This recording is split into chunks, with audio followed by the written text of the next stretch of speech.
Welcome to Tenor Tech, where I solve the problems you didn't even know you had. You start by confirming prerequisites.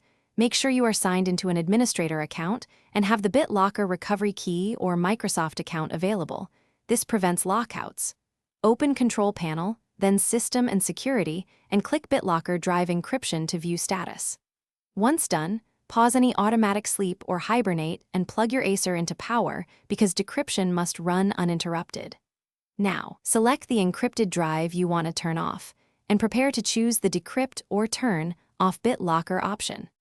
You click Turn Off Bitlocker and confirm the action. This begins decryption, which is the core step. You might be prompted to enter your recovery key or confirm via your Microsoft account. Enter it to continue. Make sure to accept any firmware or TPM prompts. Acer models sometimes request confirmation in BIOS or during boot. Once the process starts, stay on this screen and watch the progress bar in the Bitlocker control panel because interrupting decryption can leave the drive inaccessible. You finish by confirming the drive shows as not encrypted in the Bitlocker control panel, then restart to ensure the system boots normally and no TPM prompts persist.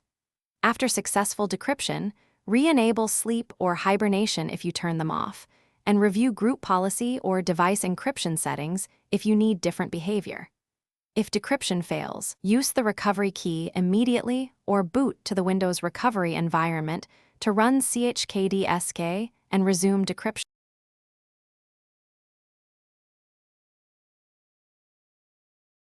Thanks for watching. Subscribe to keep your life in tune.